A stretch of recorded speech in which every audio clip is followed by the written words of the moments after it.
Meine Güte, hier geht's ab jetzt, nämlich The Cure. Robertson ist bei mir zu Gast, was mich sehr stolz macht, ich als alter The Cure-Fan. Welcome in the show, thanks for being here first of all. You're going to perform Friday, I'm in Love tonight on 50 Years of Rock and Roll, the love songs. Is it also your favorite song, or is it more a present to the fans that they really want to hear it tonight? We were asked which one, I mean, we've done quite a few love songs. I thought that the programme would ask us specifically for the song called Love Song that we did. But they gave us a list that they would like us to play, and Friday just seemed like a good upbeat way.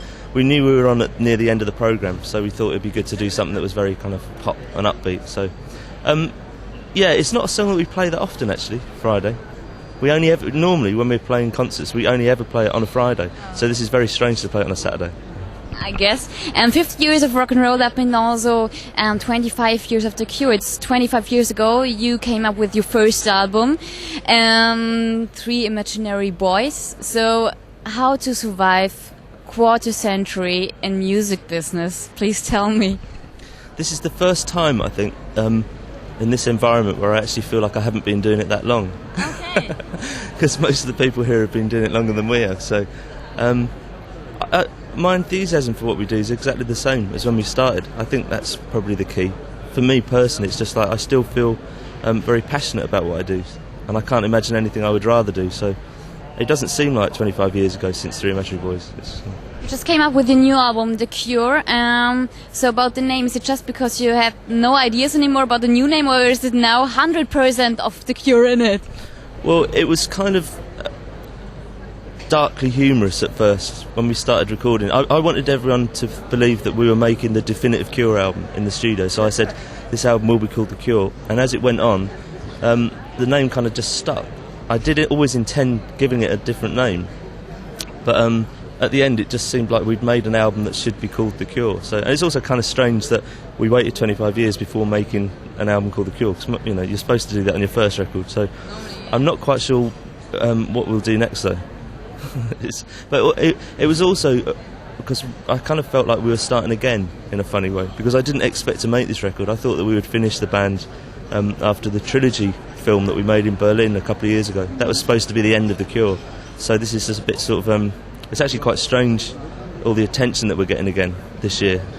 But now you signed a contract with Ross Robinson for 3 new albums, right? So it isn't the end of The Cure. Well, when you sign a deal, it doesn't mean you have to make the records. Okay. You know, it's like we've made one. If we choose to make another, it will be with Ross's label. So, but he's not standing there with a stick, you know. But I'm pretty sure that we will do another one. But you're still eager to work now. Yeah, I'm never commit us to doing anything unless I feel like I want to do it. I'm in a very fortunate position that we don't really have to do things. Although I've never felt like we've had to do things. It's just we've been, and I think that's what translates in why people who like The Cure, I mean, our fan base is a very devoted and very loyal, very loving bunch of people. And I think because they know that when we do something, we really believe in what we're doing. So it's... The media reported over the years so many times about the separation of The Cure, and now you're coming up with a new one. All these rumors about the separation. Does it exhaust it? Is it exhausting for you, or can you laugh about it over the years? I don't really pay much attention to rumours. I mean, particularly since the advent of the internet. You would go crazy if you kind of bothered keeping up. I mean, I've died about 10 times in the last 10 years, so I don't really pay much attention. I mean, I'm partly responsible for some of it, because after we did the trilogy film, I did say that was it. You know, I did an interview, one interview in particular, and I said that's the end of the band. You know? So I can't really turn around and moan if people think it is the end. But I also like everyone that's involved with The Cure, particularly the people in the band, to believe that when we do something, it might be the last thing we do, because it makes you feel a certain keenness and a certain, you know, it adds an edge to what you do. If you think we'll do this and then 6 months' time we'll do something else, there doesn't seem any point, really. I mean, I don't know what I'm going to be doing tomorrow, to be honest. So better not to give a lot of attention about all this media reports. That's the best. For your fans, okay, The Cure, first of all, is music, but it also stands for a special lifestyle. It presents also a melancholic atmosphere. But what if you're having a really good time? The fans don't expect it, right? Well, There is that side to The Cure, though, that, like Friday I'm in Love, the song that we're playing tonight. I mean, that's an out-and-out pop song. It's an entirely happy song. It has no dark moments in it at all. We don't have that many songs that are like that. I mean, the tendency for The Cure is to kind of be slightly melancholic and slightly introverted and introspective. But that's primarily because when I write when I'm in that kind of mood. When I'm happy, I don't write songs. So it's kind of unfairly weighted towards, So you have to be sad to write songs? Not necessarily sad, but just reflective. I often find myself kind of thinking about things that, I mean, a lot of the songs that we write are me kind of pausing for thought. And I write, and if things are worrying me or bothering me, or even if I want to commit something to be there forever, then I write a song. But I think I find it really weird that people could actually write happy songs when they're happy. Because when you're happy, you just like you're being happy. It's like I mean, for me, when I feel happy, I don't really want to. If I got out a pen, I would instantly feel unhappy. So,